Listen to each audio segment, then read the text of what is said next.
Now then, guys, it's Phil, it's All Leeds TV, and we are back again for another player ratings. I am joined by my good friend Chris, and we have a wonderful result and generally lovely weekend to get stuck into for the next however long this therapy session is going to take.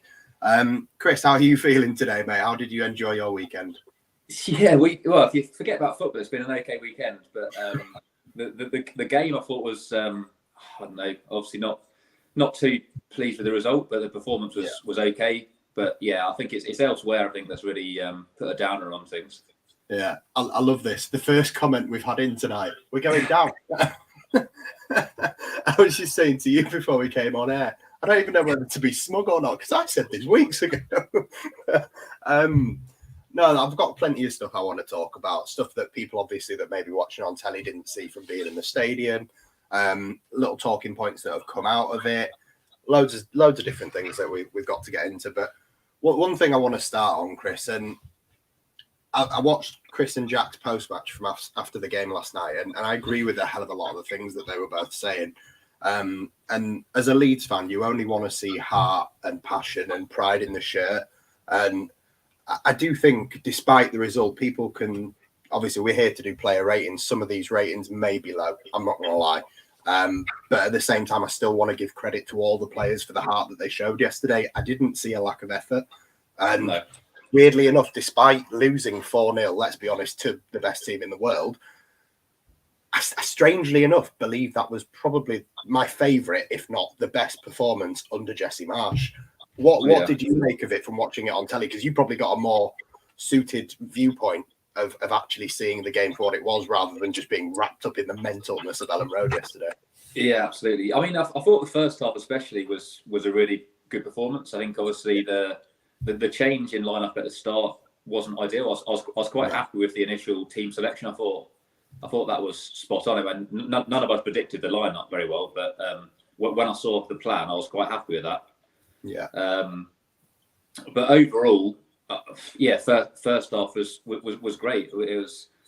I don't know whether it was even a foul that led up to the led up to the goal, and just a set piece. We had a couple of chances. Disappointed that we didn't take the Rodrigo one early on, but the shape was good, and I think play like that, and we will pick up points. Yeah, I definitely agree with that sentiment. And I didn't want to get onto it until a little bit later, but I'm going to go straight into it. Jesse Marsch, obviously, after the game, was going around the stadium, clapping the fans, got to the south stand and was kind of doing this. And some people have given him a bit of stick for, and I admit at first, because I kind of thought he was trying to do like the Calvin fist bump thing, and I was like, stop, we've lost 1-0. But you actually, I don't know if you've seen the video going around on Twitter where it zoomed in on him. You can see what he's saying. He basically went to the fans, you will keep us up. And to be fair, if you weren't at the stadium yesterday, and I've only missed like 2 or 3 home games this season, and that was probably one of, if not the best atmospheres all season. Like Arsenal, obviously, we got dick then. It was 4-1, but at full time, we were still going mad for 10 minutes after the game finished. And for the last 15, 20 minutes yesterday, and they went 1-0 up, which they were always going to very early on. They'd scored in the first 12 minutes of the last 7 games going into this, and they scored bang on 12 minutes again yesterday. But we managed to keep them quiet for the next hour, and then the substitutions made a big difference, I actually think, in terms of, obviously, the scoreline they didn't. But in recent games, I've criticised Marsch's substitution because I didn't think they worked. And whatever happened when the subs came on, and it wasn't that usual everyone gets off the seat because Joffrey comes on. It was just the crowd just got fed up of like not being loud enough. The City fans were being cocky because they were 1-0 up and they're going to win the league. And I think our fans just got to a point where like, nah, fuck you lot, we're singing. And for the last 20 minutes, we went mental. We never, ever stopped. And when that happened, the players felt that, and you could see them embody the spirit of the fans. And it was annoying that obviously we gave them that energy to go on and then push. And then the fact that they pushed obviously left us to a stage where City were always going to walk all over us again if they got a second. Like at half time, the heavens opened and Dan James was coming on. And I was thinking, here we go. This is actually our way in, Well, what was the atmosphere like from someone watching it on telly? Did it come Yeah, I mean, the place was rocking. I think Sky obviously knew certain bits, and there was a period in the second half. I think you mentioned it there, where you could hear the City fans quite loud, which is you don't often hear that. But Yeah. I think they were probably quieting down the Leeds fans at points. But on the whole, you could just hear it was mental in there, and I didn't have a problem with the way Marsh was celebrating at the end. Well, not celebrating, but he was just engaged with the fans. He's an enthusiastic guy. He was happy with that the team didn't turn, the fans didn't turn against the team. So yeah, I didn't say anything wrong with that. Yeah, when I got back home and saw what it was all about, I was like, you know what? And to be honest, there was a couple of times during the game yesterday where I felt like Jesse Marsh he's always said the right things ever since he came in, and I've always found him very likable, regardless of whether I wanted him here or not. But when there was a point yesterday where me and the guy that I was sat with, who I go to all the games with, from, like you said, that first free kick and the goal, it was so annoying. And it's the same against fucking Liverpool, and it used to be the same against Man United and Chelsea and Arsenal, Tottenham. Like, every fucking free kick that was given was so soft. And if it was the other way around, it never got given. And Jesse Marsh, obviously, you saw on the Match of the Day coverage and stuff where he was like, it's not a foul. It's not a foul. But then towards the second half, because I sit right behind the home dugout, so I can see everything that's going on with Jesse Marsh, the fourth official in particular. And it got to a point where he'd gone over to the fourth official that many times. There was one, I can't remember which challenge it was, but he basically went and stood and just did that in his face and wouldn't move for a good 30 seconds. And obviously, the longer he stayed there, the more the West Stand stood up and was like, go on, Jesse, get into it.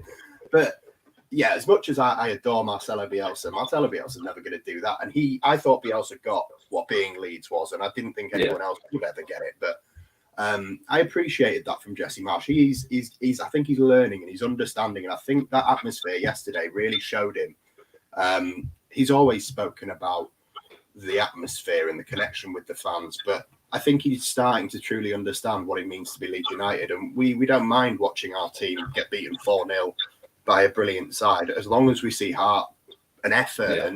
And we definitely got that. There are going to be some low ratings because at the end of the day, we've got dicked, but I didn't see a lack of trying, maybe from, I'm always going to single one person out, not going to lie, he's going to get it. But yeah, I think most people really did try their hardest. Do you feel like on a technical level, obviously, there was times where they were so superior to us, but it felt like we were in the game from where I was sitting for a lot of it until obviously the last maybe 10 minutes. Did it look like we had a chance of getting something? It did, yeah. I mean, their first two goals were set pieces, so we didn't give them that many chances. There were a couple of scary moments from both wings. I think Sterling and Grealish, for whatever reason, we couldn't get near them. But we had our chances. We sort of broke up the play quite well, moved forward well to start with, but it's just that final pass. Whether they're trying to rush it too much. The players I don't think are quite there on the system, are they? Because well, especially with today's system. That's just where it breaks down. New. And I actually noticed if you watch their fourth goal back and you watch, the replay after on Match of the Day, they show you the goal, then they show you the replay and they slow it down a little bit. You can actually see our system stop being what it was meant to be. And you can see 3 at the back, 3 in midfield, a number 10 and 3 up front. You can see quite clearly 3-3-1-3. And I'm sat there going, they have no idea who's in charge, do they? They just don't have a clue. By then, it's just too late. I think when it was sort of 3-0 down, we had probably our best chance at that time of the game. But I think heads had gone, and it's game over long before then, isn't it? Yeah, we definitely had. Obviously, after Joffrey came on, I think, to be honest, when Joffrey, Greenwood, and Dan James came on, and they became a front three together with Rodrigo in behind, it did become a little bit like we had a chance of getting something out of it, but we were already 2-0 down by then. And then obviously the third just sort of wipes us out to the extent you can't know the fourth was going to come. But yeah, everybody's going to be afraid. Obviously, we need to talk about today's results. We'll get on to that. And and everything. But one of the funny or controversial things that's come out of yesterday's game was obviously the big banner on the East Stand, where everyone was given a bit of paper to hold up.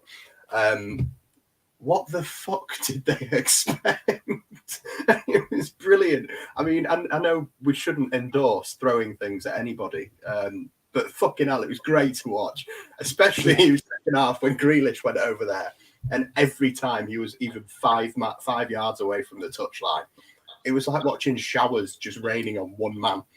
And I thoroughly enjoyed that. Like, did you get to see as much of it as I hoped you did when you were watching the game? Yeah, and he took it quite well, to be fair. I mean, a lot of players could really sort of put their arms up and gone to the ref, what's this? But he was laughing and joking. It wasn't malicious, was it? But it's only a bit of paper. Get over it. But yeah, I guess the only negative was the throwing at Rafinha, because that was a bit of an odd one. Yeah, I didn't get that. Someone was saying, obviously, he was about to take a corner, and obviously the linos stood right there anyway. And the ref and the linesman have been getting it all. Well, that linesman on that side had got it as much as Grealish all day. I mean, come on then. Everyone's talking about it. This is where we're going. And obviously, Burnley, when I got to Elland Road yesterday, we went into the Peacock. When we went into the Peacock, there was like 10 minutes left, and it was like 1-0 to Watford. And I was like, oh, please, just fucking hang on, for God's sake.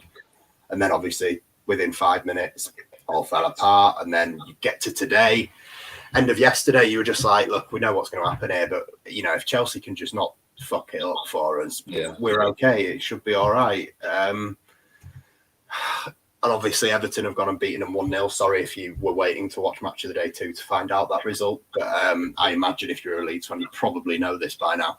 I didn't watch it. I heard Pickford had quite a good game, but that result shouldn't be happening, should it, really? No, and you can guarantee when we play them in a couple of weeks, they'll turn up and they'll smash us. So it's been a right kick in the balls this weekend, even though it's been elation, but it's been despair as well. It's really hard to take. And obviously, looking at the table now, I was just saying to you before we came on air, I know it's a weird way to look at it, but we talk about City and Liverpool in the title race, and I love this from Justin. 10-0 and it'll sort the goal difference out. You look at the title race and everyone talks about they won't drop any more points, either of them. They're going to win every game of the season and it'll finish that way.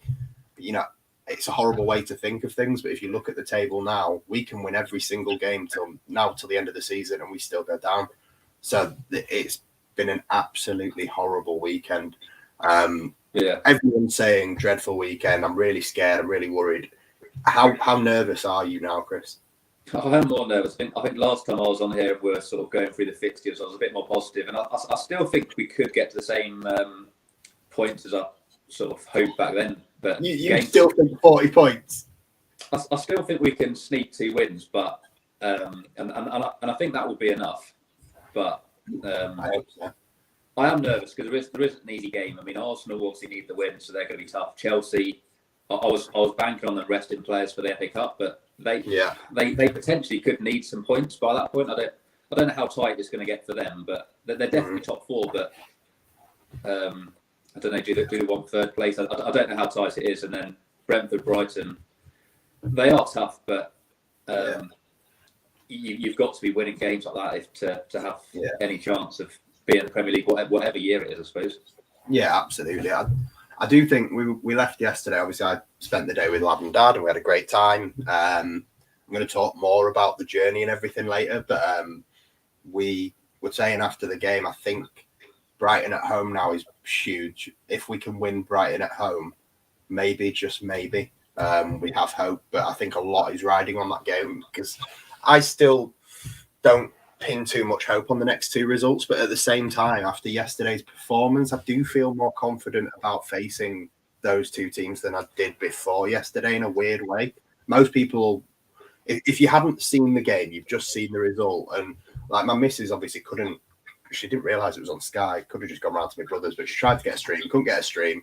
So she watched Match of the Day with us when I got back last night. And she was like, I don't know what you're on about. It just looks like we got dicked. And I was like, no, we genuinely played. We played football. We were good. And the fans, the team, everything. It was a really good day. It just didn't go the way we wanted it to, and it went the way we all expected. Yeah. But And I think the highlights didn't show all the chances as well. The highlights even skipped out the first Rodrigo chance. yeah, I mean, to be honest, you hit the nail on the head before when you were saying with the I've just lost my train of thought completely. when you were talking about the final pass breaking down, that's what it was. Yeah. We actually did really well in the build up, weirdly enough, sometimes when we did have the ball. And the reason you won't see it on Match of the Day or the highlights is because we never made chances out of it. We had good possession, we got into good areas, and then that final pass broke down and there was no chance. So that's why it's not on there. But we did. They conceded. They scored on 12 minutes, 13 minutes, and then we shut them out for an hour.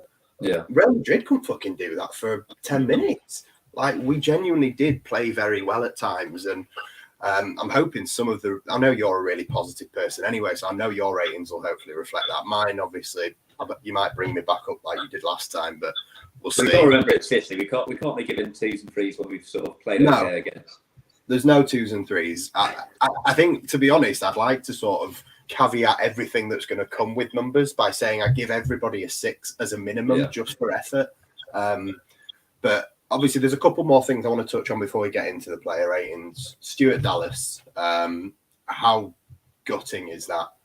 Obviously, it's a broken leg. That's going to be probably won't even be back before Christmas. Like, it's gutting. Yeah. I think it's minimum sort of 5 months, isn't it? But I guess that's probably best case. It's he didn't deserve that. And has he played every single Premier League game? Did someone say that? He started every single Premier League game since we got promoted, and I think the last 10 or 12 games of the Championship promotion season as well. And, I wrote about it the other day in the pre-match preview. Stuart Dallas is now, this season, with the appearances he's made, he's overtaken Nigel Martin, Ian Hart, massive names on the all-time appearance list for Leeds United. He's 12th. He's only a few games behind Harry Kelly. Like, he's genuinely a Leeds United legend, and a lot of what has happened over the last 4 years, he's been a huge part of. So, obviously, people are going to talk about Cooper getting injured in the warm-up as well. How big a miss now are those two going to be for that running?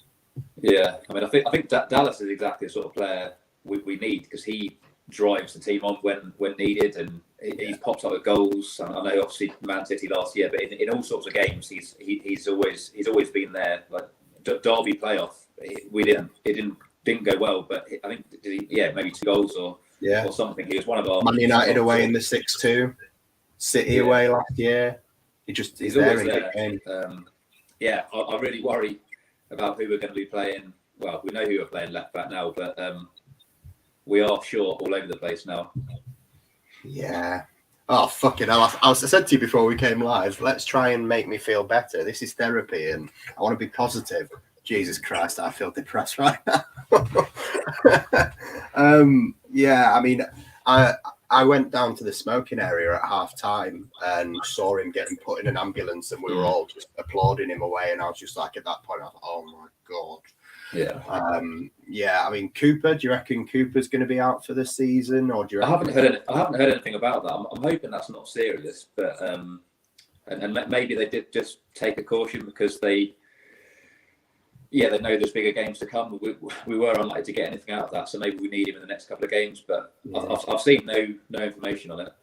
Yeah, I mean, fingers crossed it's nothing serious and he's still here, because we've seen since he come back the run that we've been on, the leadership that he's brought back to the team, and the way that he just basically mans up that defence. And there is a couple of apparently he's getting scans today. A couple of things I want to say a lot of positive things about the players, and I want to say loads of complimentary things. So I want to try and keep the negative stuff to a minimum. But I don't know if you saw the night before the game, I saw an article came out in the Times with Jack Harrison. It was a really good article about his life, about everything. And unfortunately for me, like, he was talking about what Jesse Marsh has done for him and the inspiration he's given him. And he used Calvin Phillips as an example. And he's just said, the son of the bitch on the pitch thing. he's asked me to be more aggressive and more full-blooded in my tackles. Like if I'm going for the ball, mean it, and not to pick out one person, but this could be aimed at 4 or 5. And it's the usual suspects for me. I will go in for the Firpo and Rodrigo. Nobody mean that. That was the only thing that bothered me a little bit yesterday in terms of like technical ability. João Cancelo would take him a piss half the time he was that good. Yeah. Same with Foden, but you saw, I think it's either the 3rd or the 4th goal where Cancelo just walks through Harrison and Firpo. And look, if you're going to say in a newspaper article the night before, I'm going to mean my tackles, we'll go out on the pitch and mean it, because I'm never going to question the effort. Like Harrison tried as much as everybody yesterday. But I do want to see more physicality from this squad, because I've always made the joke about Rodrigo being a piece of chocolate in the microwave. Like, be more physical, be a son of the bitch, Leeds United fans showed what we were yesterday when we were throwing things at people. It's a laugh, but we are arseholes, and I'm proud to be an arsehole. I want you on that pitch when you wear that badge. You be an arsehole just like me.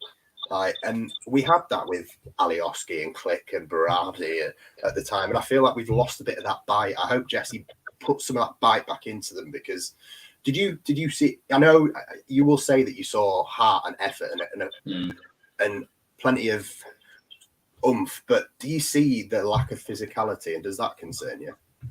It does, but I don't know if you can necessarily coach that into someone, though, because you're going to have players like Berardi who are always going to be 100% and go through a tackle. 𝐅𝐎𝐍𝐋𝐃 was also quite physical, but can you really make Harrison do that?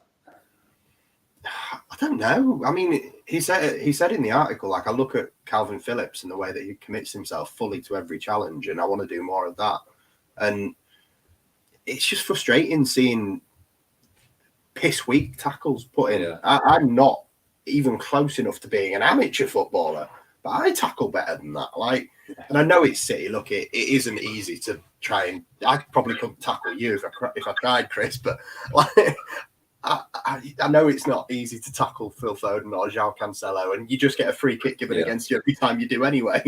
But it was painful to watch at times, just the way they walked around us. So. Yeah, I mean, there's a lot of people that are thankfully saying things that are music to my ears, because I'm not going to be nice about him. I never am, never will. So I don't have any apologies coming up for that. But Chris, one thing I wanted to ask you, and we've never really spoken about it before on air anyway. We've spoken about it in Billy's bar, but you don't live in Leeds. You come from quite far away to watch the games. I just want to ask you, like, what's your journey to the game like? Because I want to talk to you a bit about my experience yesterday and like how much that bit means. It's so special, the pilgrimage to Elland Road. What's your journey to a game look like? Yeah, so I'm in the Midlands, so I've got a good 2 hours to get there, and I've got family in Leeds, so I always sort of go and try and make a weekend of it. But yeah, it's always something you look forward to, and it's when you arrive in Leeds, you know, well, it's game day, game weekend, and how do you get to Elland Road? Do you walk, or do you get public transport, or what do you do? So generally I stay an Airbnb quite locally, so it's either an Uber or a walk, and go to the Peacock and Billy's, and try and get myself prepared for the match. Yeah, no, it just had me thinking yesterday. Like, I had a lot of time to think, but I was meeting Lad and Dad off the train for about 2:30. And I started walking from my house, and I live right near Roundhay Park, so it's a bit of a trek. And I started walking, got to the first bus stop, and it was like 30 minutes where I was like, right, I'll walk to the next one. And every bus stop I got to, it was just like I was walking quicker than the buses. So I got to the point where I was like, fuck this, I'll just walk the whole way there. So I walked into town, and then obviously we walked to Elland Road. And then when the game finishes, we walked back to town. Like, I must have done about 25,000 steps yesterday, but it's that journey, going past all of Burley Banksy's murals and going past fucking everything that reminds you of match day. So like when I was a kid, I used to park down by Lowfields Tunnel and walk through there, and nowadays I go the other way. But when it's that special feeling, and I think that was one thing that just sort of translated into the last 20 minutes when, you know, the title of this video is Elland Road rocking despite the 4-0 defeat, but it genuinely felt to me like Jesse Marsch as a manager and the players seeing what was going on with the fans in the stadium. The fourth goal went in and you couldn't even hear their fans because we were all just still singing "We All Love Leeds" for 20 minutes straight. And that, I've just dropped something on the floor. They probably still have it. Did they leave early, the City fans, or they stayed till the end? There was quite a few. I sit right next to the away fans in the West Stand side, not the South Stand side. So you get a lot of shit there because obviously if you're in the South Stand, they ain't got the balls to play with them. So we're all sat down. But even the West Ham was stood up yesterday. It was great. It was lovely. But at 3-0, there was quite a few walking out, and everyone was like, "Where are you going? It's 3-0. Yeah. Why'd you leave early? You can't get out anyway. They'll lock you in." Yeah. But like on the pitch, it got to a point, and there was a funny moment when obviously the referee stopped the game and made them go pick up the litter, and I was like, "Oh, Bielsa's reffing the game." Yeah. This is. But like when the players seem to feel the energy from the crowd, I do feel like there is an understanding between this set of players now. And after Villa, I spoke to you about how down I was and how I felt that the club was just so disconnected from the fans in terms of where we'd been. And yeah, I get this sentiment. Singing won't keep you up. You are right, but I do feel like there was a connection between the fans and the players yesterday that it showed us that they know that we walk like however many miles to get to a game. Alison and Marty flew over from Northern Ireland yesterday to go to the game. There was an announcement made at halftime about a guy that had come from America to watch the game. You come from in the Midlands regularly to watch the game. Like the effort that people go to have this drug every couple of weekends and feel that feeling. And I took my young'un to the under-23s a few days ago, and obviously I wanted to see that look on his face the first time he came out the tunnel and saw the pitch. And my missus took a picture and she was like, "You look like you enjoyed that more than he did." And I still get that. Imagine, yeah. I still get that tingle when you come out the tunnel, and I feel like that connection's back a bit now. And I know this singing won't keep us up, but I feel like that connection can do something. What do you think, Chris? Do you think that 12th man thing, is it all just bullshit, or can we genuinely inspire these players to get us a result, especially against Brighton and obviously Chelsea at home? I think we can. I think yes, it's definitely not going to help if we turn against the team. I guess I do worry, and I think we've probably spoken before, that the crunch games never seem to go the way we want them. If it's a must-win game, or if it's in the cup, if it's playoffs, whatever it is, that's not necessarily the way it ends up well for Leeds. But the players must want to put in a bit more when they hear the stadium as it was. Yeah, and obviously Justin, I think, has hit the nail on the head. Singing won't keep us up, but it will give something to those players, and it did yesterday. Yeah. I know, like I said before, I know the result doesn't look that way, and it was 1-0 when they started, but when the crowd just got to that point where they're like, "Fuck this, I'm sick of listening to you lot," and let's be honest, they only sang twice anyway, but they sang twice, the City fans, and the second time we got bored of listening to them, so we just sang ourselves. And like the West Ham never stands up. The West Ham was stood up for 20 minutes. It was great. It was a genuine atmosphere, and yeah, I know it probably spurred the City players on to go score 3 more, but it did give our players some energy to go make chances. That you do see some highlights on Match of the Day. You do see a bit of effort, and then obviously when you go and play against a team like City, you can get torn apart. Obviously, I'm going to get onto the player ratings in a minute. I just want to ask you from a neutral point of view, not a Leeds fan point of view. It was a joke that I made before the game where I said, if we lose 7-0 again, at least I get to see De Bruyne. I didn't get to see De Bruyne, but did you see some absolute quality on that pitch yesterday? And who stood out for you on the other side? I think it was probably Sterling and Grealish. They were the two standouts for me, just because of the way they're breezing through the team. I mean, we were lucky that De Bruyne didn't start. That could have changed things. But yeah, we just couldn't get near those two players, and I don't know. Maybe it is difficult to tackle them. Like you say, you might end up just getting bookings or breaking your leg. Yeah, but we kept them quiet. It was two set piece goals that perhaps Liam Cooper stops. easy to say that, but we'd have a better chance in there of organising it. Yeah. It's interesting you mentioned Sterling, because I think Jack was saying on the post-match last night, like, you seen the size of the kid? He's tiny. Yeah.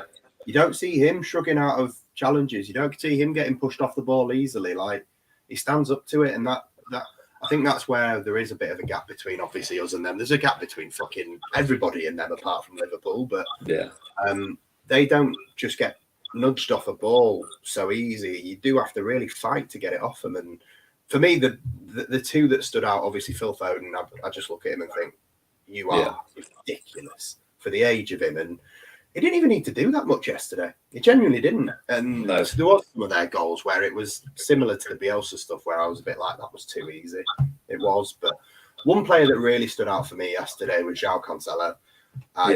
He took the piss. He was chesting passes for no reason. 60-yard ball from Edison. What am I going to do with it? Like, as much as I love him, and obviously I don't want to say anything bad about Dallas in these situations, and I'm gutted for him.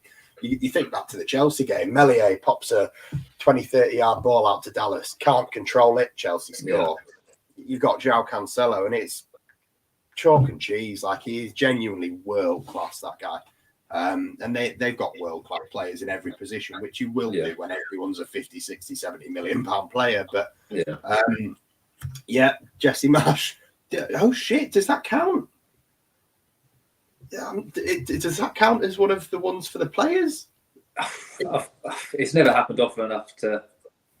No, surely not. I did see a stat earlier about Junior Firpo has now started 16 games for Leeds this season. He's got 10 yellow cards. If he's got 10 yellow cards, surely he should be suspended for the next game. I think there's a cut-off at some point, isn't there? So he's probably gone past that. Why do you always have to ruin my fun? Well, if he was suspended, I don't know who would put there, but Pascal, anybody. Put Harrison there yesterday, didn't we? We went 5 at the back, and we had Harrison at left wing back, Rafinha at right wing back, and Ayling right centre back. And I was looking at it like, what is going on? What did you think to the system? We're going to go into the player raters really, real quick. D's also gone and shut it down past the cut-off. What did you think of the formation? Did you think it was the right choice to go with what we did in the end? Or do you reckon was that part of the plan, or was that because Cooper got injured? What do you think? I think it was a good formation, and I was quite happy with as I said, the initial lineup. I don't know if it was what I was expecting, because I thought it was going to be the back 5 to start with, but everyone was saying that probably it was still the same formation, and Koch was going to be in midfield. But so I guess we'll never know on that. But I thought it was a sensible thing to do to get the more defensive-minded players in there.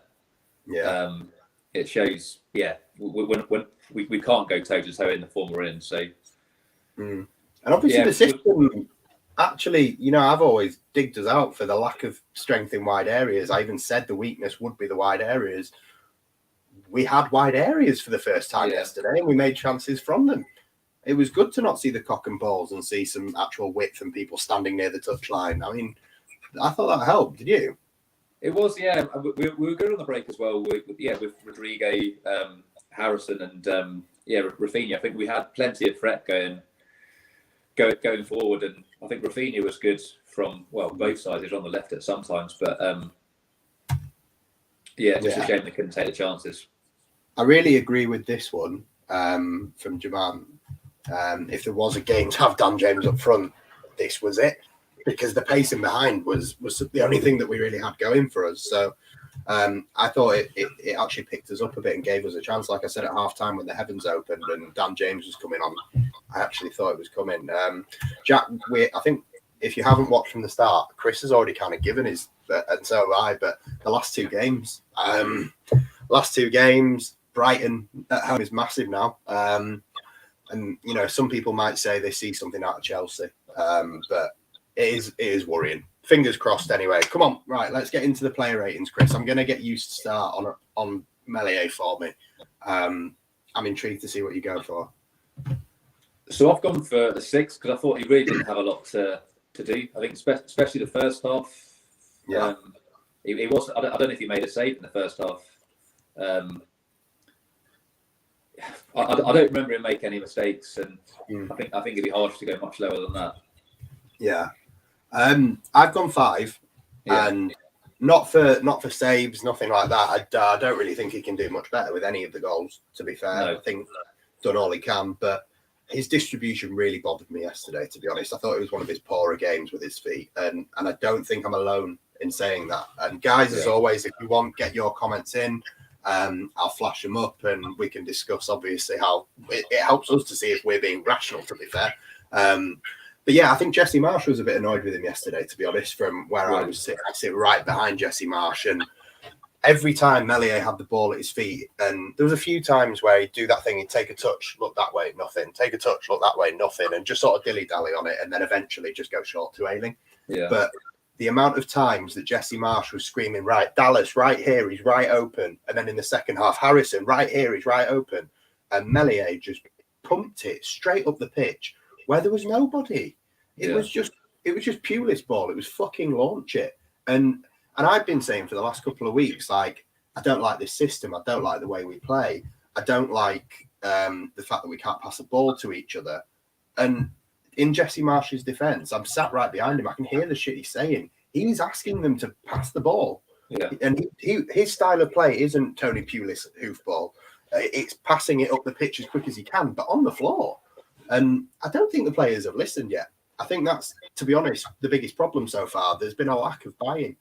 And one of the players I saw that most from yesterday was probably Meslier, especially with his feet. I don't obviously have a bad word to say about the way he is with his hands. I think he's a brilliant goalkeeper, but I wasn't happy with the distribution yesterday. So I've gone 5. But I guess between us 5 and 5.5 and 6. Yeah. I suppose they're also nervous at this point of the season. So I guess you can see why Meslier doesn't want to make the risky short ball, because if he makes a mistake and it sort of sends us down, that's kind of on him. So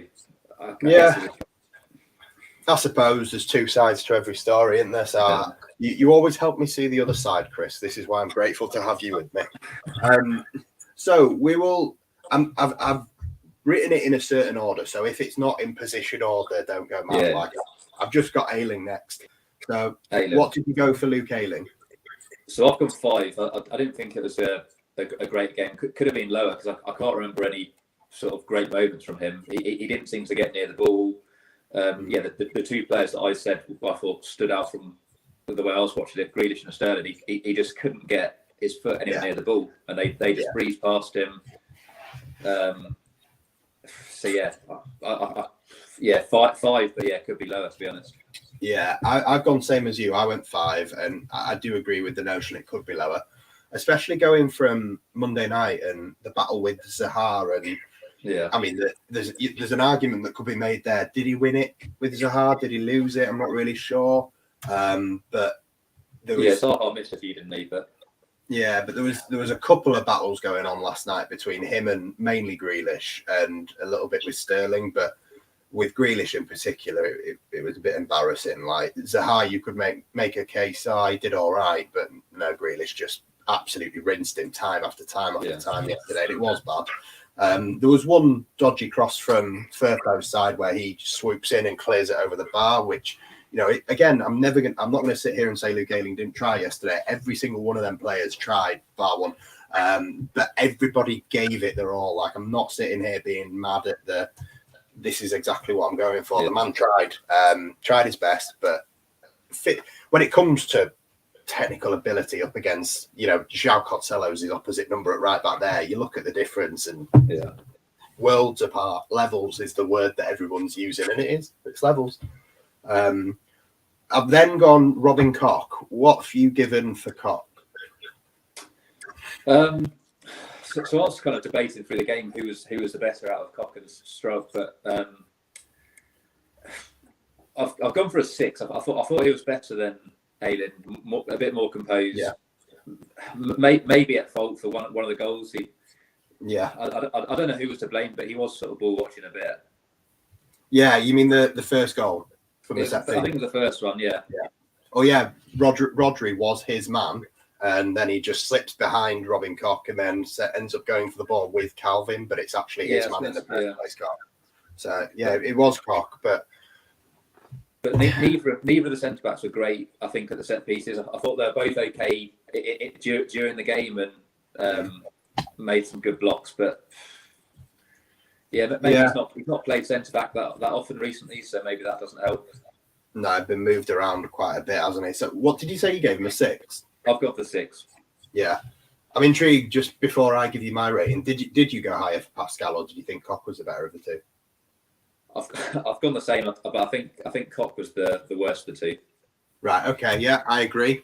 I went 5 for Koch, and again, it's not a sitting here giving a 5 saying everyone's had a shit game. There's going to be quite a few people here that get 5s or lower, or I think I've only given 1 or 2 6s out, and that's 6 is average. But we've lost 4-0, so you can't sit here and say anyone deserves a 7 or an 8. So I don't think we're going to get hammered for saying it. But I mean, Robin Koch yesterday, I actually thought he was the square ball. I know picked out for Gabriel Jesus' goal. They picked out Pascal being in a weird position. I actually thought it was Robin Koch because him and Ayling are stood like 20 yards apart, and Jesus is just in the middle of them. Like no one takes responsibility for him. Yeah. And it's not my marking. I know that. It's zonal marking, but he's in your fucking zone. He's in both of your zones, and neither of you bother going to close him. So, no.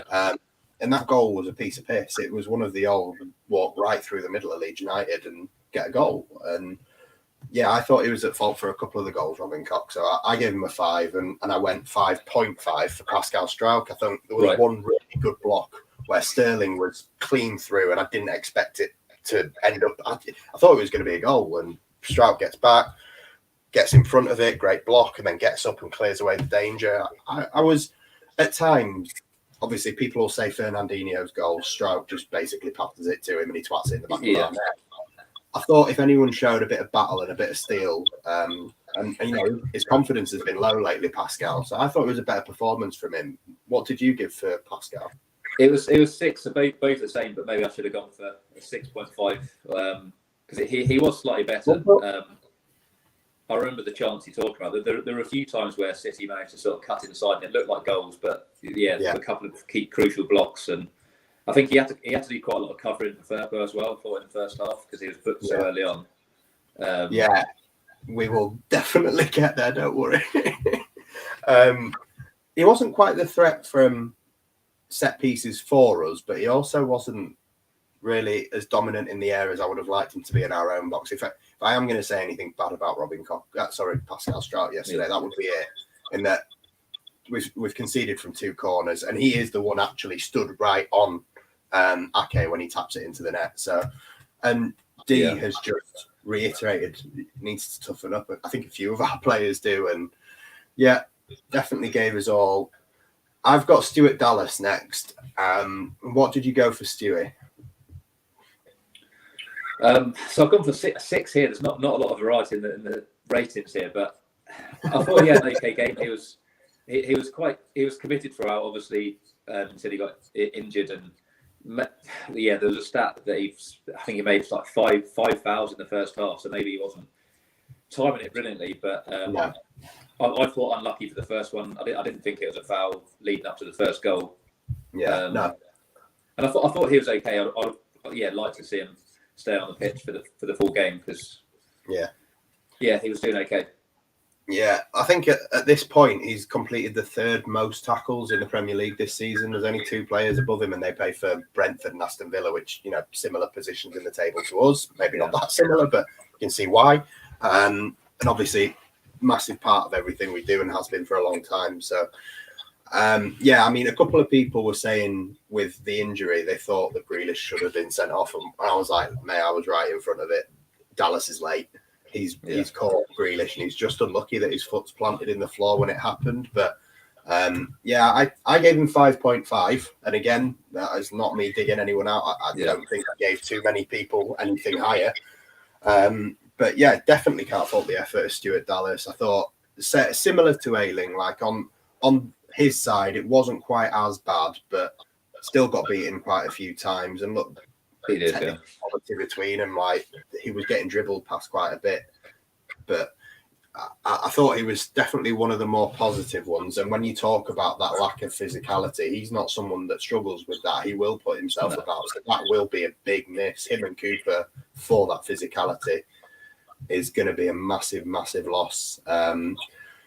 Let's go to it then. I'm going to let you go first and hope that you say all the things that I shouldn't, because I'm not going to be nice. So I'll let you go.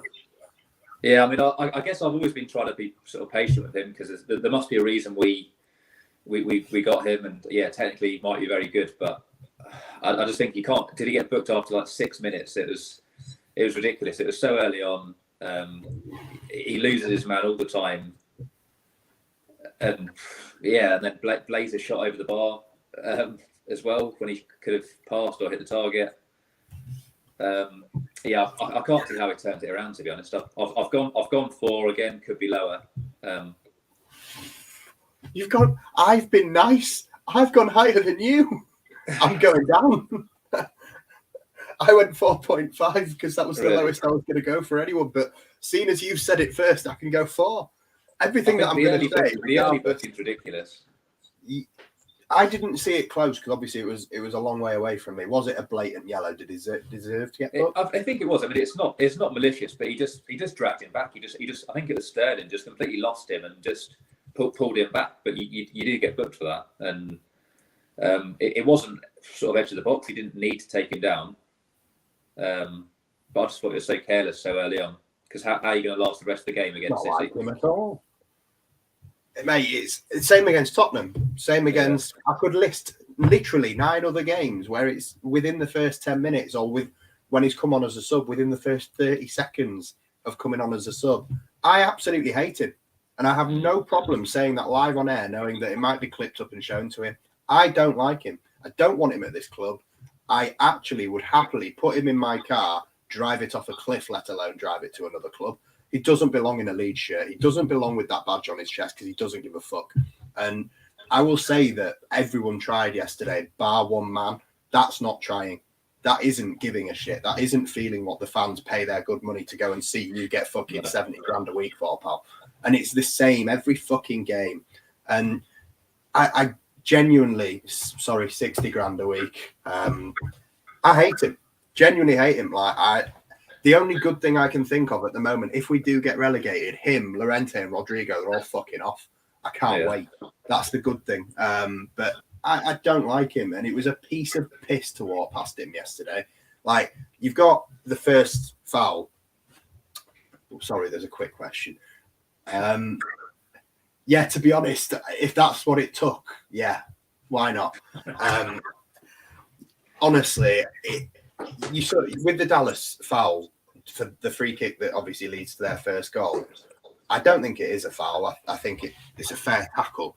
But when it comes to trying to win the ball, Luke Ayling got skinned numerous times against Jack Grealish, but he tried to win the ball, or at least made an attempt to take out Jack Grealish. If you're not, as a left back, going to win the ball, you put him in the stand. You're there for a fucking reason. Gianni Alioski was tiny. He'd have put him in the stand. Like, he didn't almost score either. He didn't. It was a good chance. He should have done. I have nothing good to say about the bloke. I genuinely wish we'd never signed him. I wish Gianni Alioski was still here. And I think he's the worst left back I have seen at this club, probably ever. Bring back Stephen Crady, for fuck's sake. I mean, bring back Raul Bravo on loan from Real Madrid. He was shit, but you want this shit? I just hate him. Absolutely hate him. And you've given me the reason to go down to a 4. So that makes me happy. Yeah. Do I need to keep going, or should I stop before I get us in trouble? I think we've probably said enough. But yeah, I think it is. I think he's one we need to write off in the summer. Even if we stay up, I think he's got to go. A left back shouldn't be too expensive to replace. No. What was he cost? About 16 million, was he? Yeah, I think he was about 15. Well, maybe 13 and a half. But I do know Leeds United are looking at fullbacks. Yeah. I know for some of the priority, obviously, we think Brendan Aronson's happening. I know they're looking at a backup striker, potentially another backup goalkeeper, and both fullback positions. So fingers crossed, left back is something that they make a priority, because I can deal with Luke Ayling and I can deal with Jamie Shackleton. I cannot deal with Junior Firpo anymore. No. The sooner he's gone, the better. Play Pascal there for the rest of the season. I know it won't happen, Leo Hjelde, yes, he is fit. He's been on the bench the last few games. Play anybody there. Play me there. I'll go there. I don't mind. He is more of a liability than Alioski. He's just fucking woeful. It's awful. Let's move on. I've got Matthias 𝐃𝐿 next. We need to stop before I get us demonetised. So I thought 𝐃𝐿 had a decent game. I thought in the first half and maybe probably the start of the second, I thought most of the good moves came via him. I agree. He was breaking up the play, winning the ball. There were some times where he just passed it into space, into no one. I think Rafinha was sort of arms in the air, saying, "What are you doing?" That's just where he needs to stop and just slow down sometimes, because they are trying to go at 100 miles an hour from defence to attack, which doesn't work, I don't think. But on the whole, I thought he was positive, especially because he didn't know he was playing until sort of 5 to 10 minutes before. Yeah, I agree. I was 6. 6. Yeah, fair enough. I've gone 5.5. I know that's lower than you, but it's still one of my higher ones. I thought he was good. Obviously, you can pick out little bits here and there where maybe, obviously, again, technical ability compared to who he's up against just gets outclassed. And I think for Ake's goal, the second corner that we concede, why the fuck is Matthias 𝐃𝐿 marking Ruben Diaz? Because it's him that beat him for the header, and then obviously Nathan Ake pops it in. But I don't think he should be in that position in the first place. Like, Pascal should be on Ruben Diaz, although was Pascal on Laporte? I mean, Robin Koch seemed to have Laporte every time. So I just don't end up. He had Ake. Clearly, was he on Ake? Was he on? Yeah, but Ruben Diaz is their biggest aerial threat. Like, you don't put Matthias 𝐃𝐿 on him. It just seemed a weird one. I mean, Rodrigo's taller, but at the same time, like I said, folds like a biscuit in tea. So maybe it's best we don't put Rodrigo anywhere near a header. I went 5.5. I actually thought, like you said, creativity-wise, he was very good in getting us up the field and looking to create something. The one really close to the end where Edison makes a good save from Gelhardt, it's 𝐃𝐿 that creates it. I mean, people saying not great, but that's so depressing. We don't even get a good deal for it when we get rid of him. I'm not sure how much difference Adam Forshaw would have made yesterday, but I thought 𝐃𝐿 was all right. I've given 5.5. I'll be honest, I've given the exact same rating to Kalvin Phillips next to him. Did you think Kalvin had a better game than 𝐃𝐿, or do you think he was worse, the same? I think a bit worse. So I normally give him quite a solid rating, and I didn't want to rate him high just because he's sort of a fan's favourite. But I went 5. I didn't really see much of him in the first half. I mean, maybe in his role that's a good thing. Maybe if he's if you don't notice Kalvin Phillips and City aren't creating many chances, maybe that's a good thing. But I think in the second half he came into it a bit more. He was winning the sort of big challenges, getting the tackles that are going to get the sort of crowd going. I mean, he's not getting the ball anywhere near as much as he did in the old system. No. He's not supposed to be, but I don't think it's one of his better games. I can think of one time where he nailed somebody and got the ball, but I can't think of too many times where he kind of won it back for us all that much. And I agree. I've already said I gave him the same as 𝐃𝐿, but I am tempted to knock it down a bit and maybe go a bit higher for 𝐃𝐿 and lower for Kalvin, because I don't think he really made too much of a difference yesterday. Yeah. But again, is that one of them where it is who we played and the technical ability of who we're up against, and other people are going the same number as me, so I'm okay. I don't feel like I do need to change. It's all right. I think sometimes, obviously, I've just done about a 10, 15-minute rant on Junior Firpo. I'm not going to sit here and say that my ratings aren't agenda-driven towards Junior Firpo. They always will be, just in case he is watching. But with Kalvin, I think there is sometimes the Yorkshire boy, the darling of Leeds United, that does go a little bit of it adds a 0.5 on just because he's Kalvin Phillips. So maybe.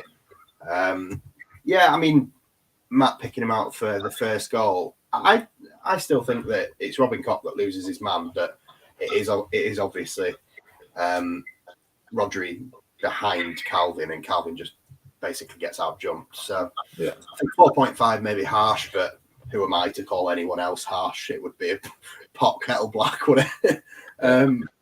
Moving on and up the field then. So what did you go for Rafinha? I'm interested in this one. So I've gone for 6. I felt he was involved in, like 𝐃𝐿𝐶, one of the better performers, involved in everything good. Some good run forwards. I think created a good cross.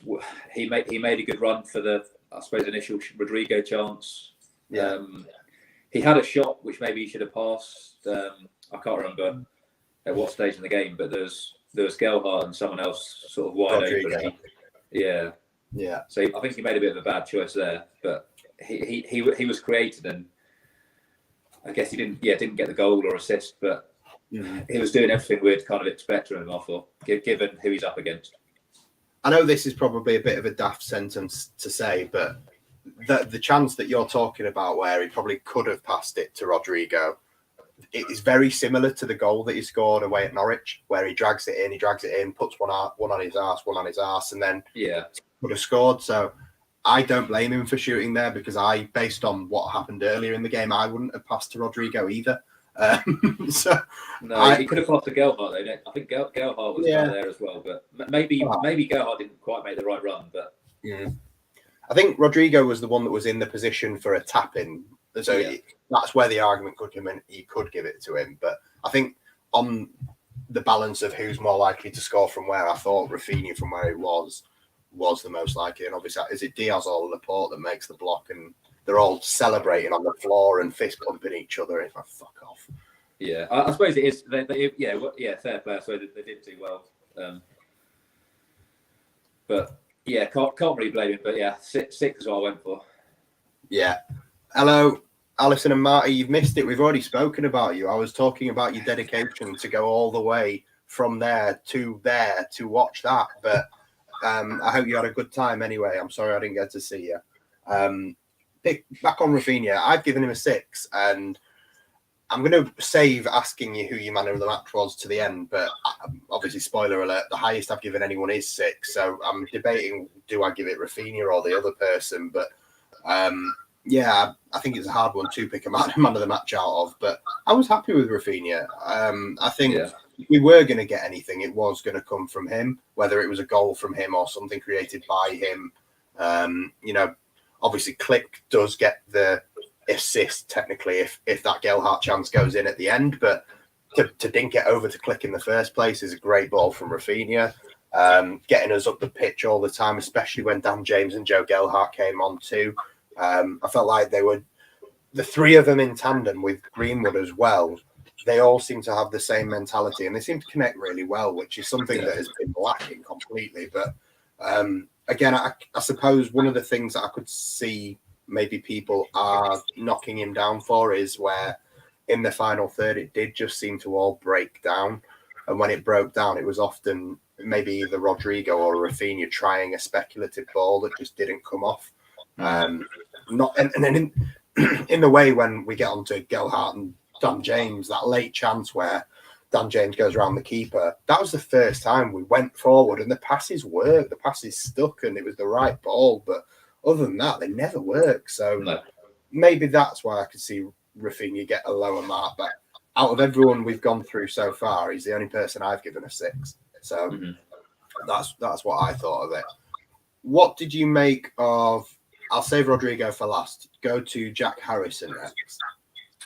So I went for a 5 because I didn't feel he was as involved. I can't remember any key moments he was involved with. He made some good runs forward. But not a lot to say about him yesterday, to be honest. Yeah, I went slightly higher than you. I went 5.5. Alison and Marty beat me to it.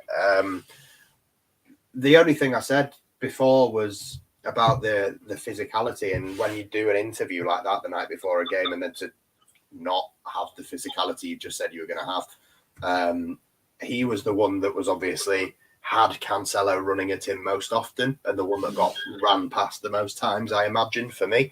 But again, moving forward, I actually thought it was okay, it was fine, and he was definitely not the worst player in the front half of the pitch, but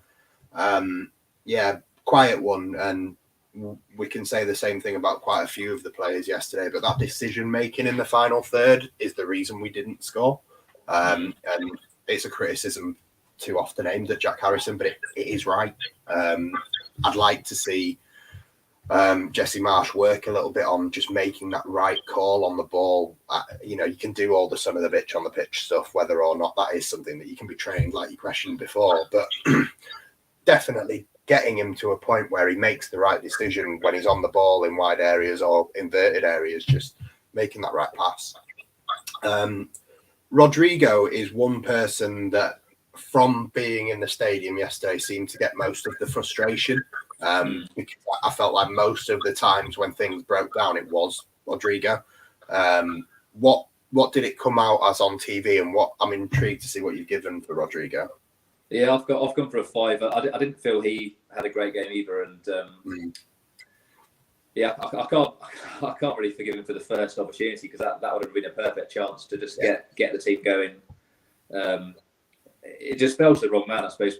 He isn't the one to break through. If it was Dan James, he'd have been away. If it was Rafinha, he'd have been away. Absolutely. But knowing that, he probably should have slotted it across to Rafinha. It probably wasn't an easy pass to make, but I still think Rafinha would have got a shot at a goal. Whether it had gone in, who knows? But I mean, in that position, you either attempt the pass and fail, or you try and blast it and shoot.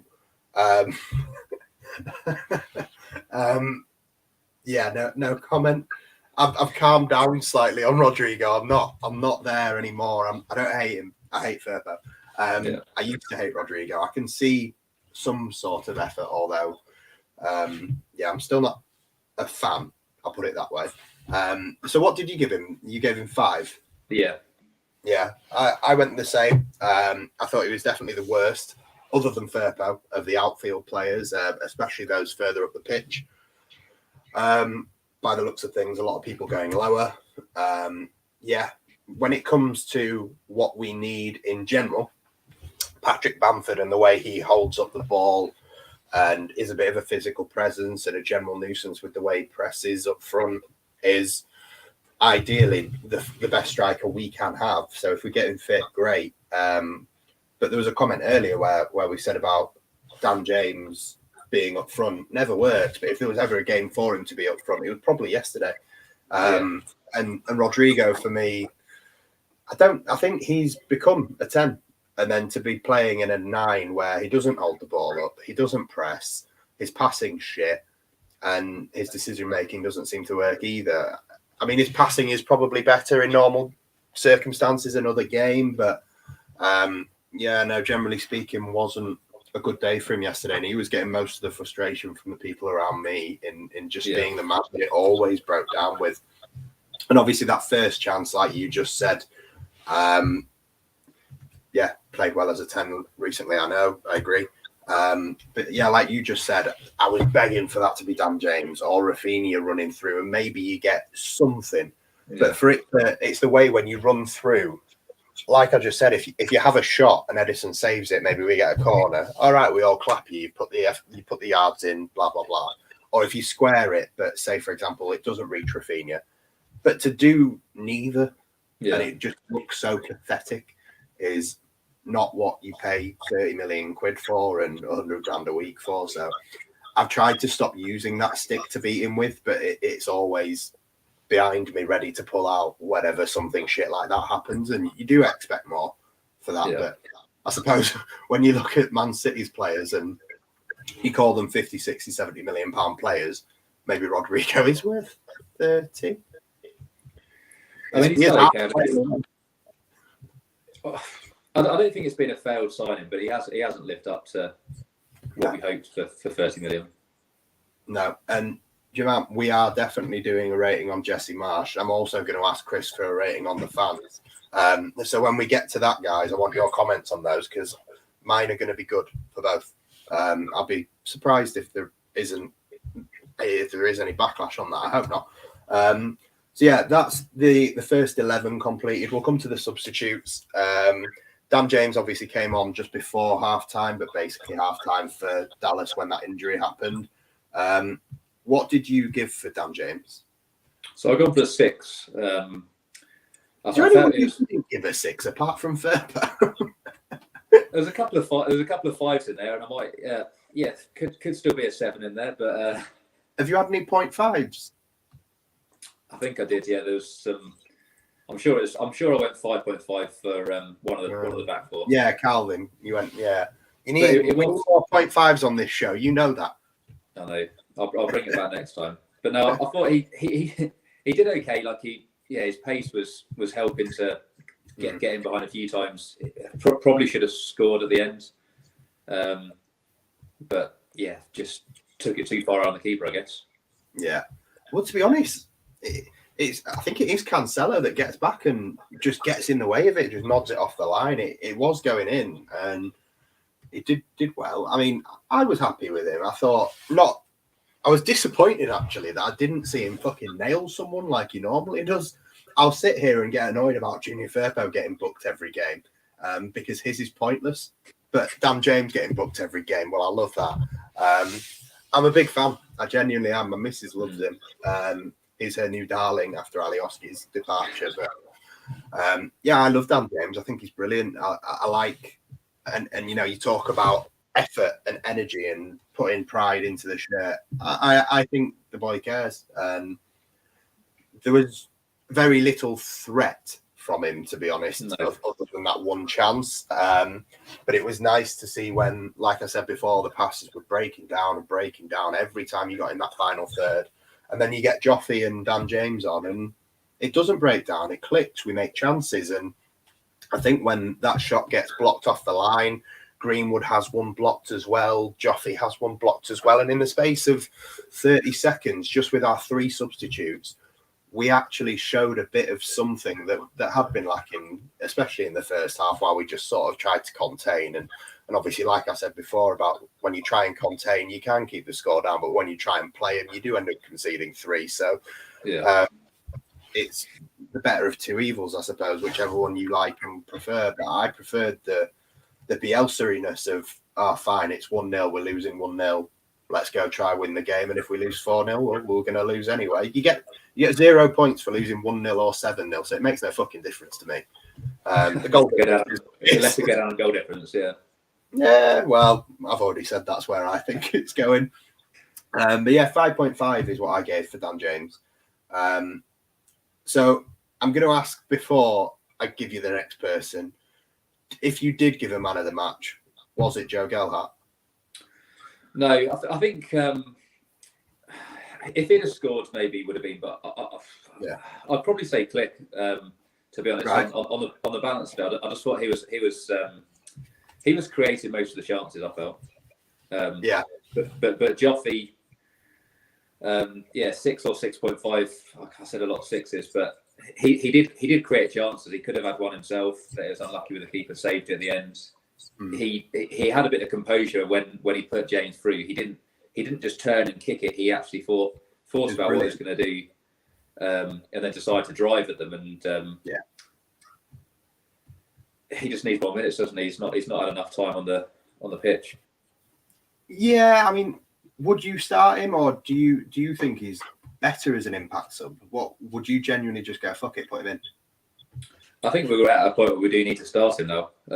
Whether it be the next game, I'm not sure, but we badly need the goals, and he creates chances and gets himself into the right spot. So yeah, I think in a short time he was on the pitch.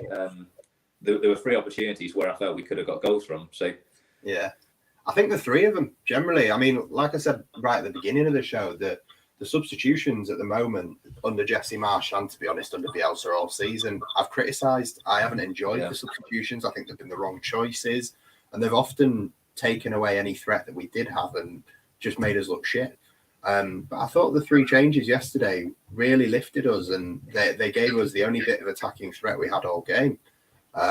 So I think, based on yesterday's performance, say, for example, you expect a tough game against Arsenal and Chelsea, I wouldn't mind seeing Rodrigo drop back into the 10 and putting Joffy in from the start. I am more of a fan of him off the bench, and I do think he is more suited to a role off the bench. But I also think if he is on the bench, maybe bring him on at half time if the first half hasn't gone our way, or bring him on at 60 minutes and no later.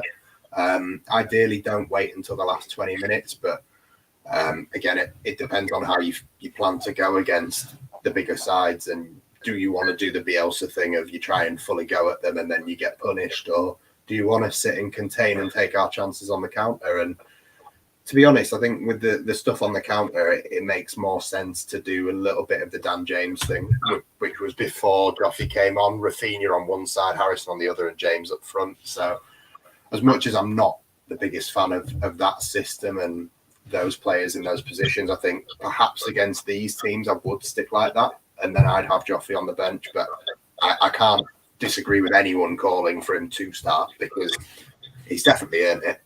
I went the same as you, mate. I went 6, and I've got 2 people on a 6, Joffy and Rafinha, and I'm not sure who to give man of the match to. I'm not sure if I should give a man of the match when we've lost 4-0, but it would be one of those 2. I'm not sure which. But yeah, the only one we haven't touched on, Sam Greenwood. What did you give Greenwood off the bench? So I'm going to have to go slightly lower, just 5.5, just because I didn't see that much of him. I don't know what it looked like from the stadium, but yeah, he didn't have a lot of time. Was he only on for 10 minutes? Or yeah, it wasn't on for long, but I went the same as you, mate. 5.5. I think the 3 of them all made a difference, but one of the quieter ones, obviously, Sam Greenwood. Yeah, I could see why people wouldn't give a rating because there was not enough minutes. But he did it. He got himself involved, like I said. James went round the keeper, shot blocked off the line, and then he has one blocked, and Joffy has one blocked as well. So I think they all worked well together in tandem, but it's kind of hard to go higher than 5.5 when obviously he's come on the pitch, and I think we were 2-0 down when he came on, and then we end up 4-0 down. So again, no slight on any of the players for some of the ratings that we've given tonight, apart from Junior Firpo, who I absolutely unapologetically have given 4 and could have gone lower, like Chris said. Yeah, that's the players done. Guys, if you have any quick questions before we go, feel free to get them in. But Chris, before we just sign off and have given nobody higher than a 6 or a 6.5 in your view, give us something positive to end on, and tell the 80 people watching that they have a reason to smile ahead of Arsenal next week and Chelsea the week after. Oh shit, yeah, I've just realised we were going to do a rating for the fans and for Jesse, but I'll let you deliver a positive message first. So I think the positive is we're not playing City again. They are one of the best teams. They're one of the best in the world, and we came out and we've got some positives. We had chances. We could have got a goal or 2 if we got a bit of luck, and we are starting to maybe see the players adapt to Jesse Marsch, and I don't see Arsenal and Chelsea on anywhere near the same level as City and Liverpool. So no, play the same. We are going to have chances. Yeah, no, I definitely vibe with the sentiment. I do think what we saw yesterday and the grit, determination, effort, and the fans and the willingness to get behind the team, I do think it can spur them on. And I think those 2 home games remaining for Chelsea and Brighton, the fans can play a massive part. I like to think that Brighton at home is massive, and I think we can get something out of that. I think it's a point out of the last 2 games, to be honest, but I fear that's not enough. But I'd love to see the fans and the players become one massive force like we can be at times, and change my mind on that, get us a win against Chelsea or a win away at Arsenal. I think the home games are going to be crucial. Yeah, go on. A lot of people putting ratings in for the stonewashed jeans and for Jesse Marsch. Before we go, guys, get yours in. Chris, what did you go for Jesse Marsch yesterday out of 10? I'll go an 8. I was happy with the lineup, and it wasn't his fault that obviously Cooper was injured, Dallas was injured. They had to change it again. I didn't like Rafinha at right wing back when he was there, when he was so deep and there were sort of 4 players ahead of him. I didn't like that, but on the whole, he's not got a lot to work with. We all know the start of the 11 most weeks. There's maybe two subs who are always going to come on. So he's doing the best with what he's got. I thought the way he set the team up was about right. Yeah, no, I agree with you, mate. I'll go 0.5 higher. I'll give him an 8.5. I thought I was really happy with Jesse Marsch yesterday, and when I came out of the stadium, like I said, I was a little bit confused by the whatever that was at the south stand. But when I've seen it closer and you can see what he's actually saying, I agree with the sentiment. I think he gets it. He's come in and he's not won me round to the extent where I adore the man. I don't. I adore him behind me as always, and I miss him very much. But at the same time, I feel like we are in capable hands. I don't think we're in the best hands in the world. Let's be honest. He's not Guardiola. He's not Klopp. We're not going to go win the league. But I think if anyone is going to inspire these players to keep us up as well as the fans, I think we've got the right manager to do that. So I'm happy with him. And little moments like sarcastically applauding the assistant referee for a good 30 seconds until he gets booked. I like that. He's starting to feel that we are arseholes. We are bastards. We're a set of fuckers. Like, be one of us. It's nice. You won't like us, but we enjoy it. Jesse Marsch, better than Klopp and Pep. Okay. Might get that. Yeah, go on then. The fans, everybody else. Yeah, we're going to ignore that someone did seem to throw stuff at Rafinha. I hope it was at the linesman instead, because the lino was getting it all game as well. So fingers crossed it wasn't a Rafinha, but look, the club put the fucking paper there. What did they expect? And that is Leeds United fans at their best. And Jack Grealish enjoyed it. What did you give the fans? I think you got to give them a 10. Gary Neville wasn't really happy with the paper throw, and he thought it was very dangerous, he was saying. But I think to be cheering after the game after a 4-0 loss, everyone's so nervous. The atmosphere was good throughout. So just hope it does rub off on the players. Absolutely, mate. If I could go higher than a 10, I would. I'm not going to pretend that you can do 10.5. It's a scale of 1 to 10, isn't it? 10 out of 10 though. Like, the fans yesterday were brilliant. One of the best games I've been to this season, and leaving a 4-0 defeat feeling happy that you got that experience and that you got to be in that situation. I mean, I'm a wet lettuce when it comes to Leeds United. I get goosebumps just walking into even the West Stand or the Kop. Like, I love just walking into the stadium. But I go back through my years of going to the games and going to big games, and Wembley, the Doncaster playoff final, where 60,000 Leeds fans outsung the Donny fans before the game. And that gave me goosebumps. And that's one of the most amazing moments of my life, even though we go on and lose the game. But yesterday, it's not up there. It's not that good. But it's definitely one of the high points of this season, of being a fan and being in the stadium, of feeling that atmosphere and just being like, if we only have 2 Premier League home games left, I'm really glad I was there to see Pep Guardiola looking around like, fucking hell, you lot are quite scary, aren't you? Because he was looking around and clapping our fans as well. And he's played in the new camp 1,000 times. Like, I think it's taken for granted among Leeds supporters, not necessarily outside of the club, because you get to go other places and see what other people are like. But I think it's easy for Leeds fans to take for granted how special our atmosphere genuinely is. And I'm really proud to have been part of that again. So 2 more of those, please, before the end of the season. And let's try and cheer the boys on for 2 massive home games and 6 points that, like you say, Chris, could keep us up, whether I believe what I've just said or not. So I think we've tried to end on a positive, haven't we? We've tried to sort of drown out the result and everything else that's happened with the table over this weekend. So yeah, we will hopefully all be there for the last home game of the season. Chris, you're going to try and get tickets? Or you got tickets? I've got my tickets for that one, yeah, all sorted. Wonderful. We're going to have an end of season All Leeds TV party after Brighton, I imagine. Let's all get hammered, and fingers crossed Brighton gives us the points that we need to stay up or something, so that we have something to celebrate. But guys, thank you so much for spending this time with us. If you haven't already, smash that like and all that shit, subscribe, blah, blah, blah. Chris, thank you very much for an hour and 20 minutes of your time. I know you're a very busy man, so That's been good. Thank you very much. No problem, mate. And guys, thank you for watching. If we don't see you before, plenty to come ahead of Arsenal on Sunday. So we'll hopefully see you again. Big match preview. We'll see you again for the watch along, player ratings. So you know where to be.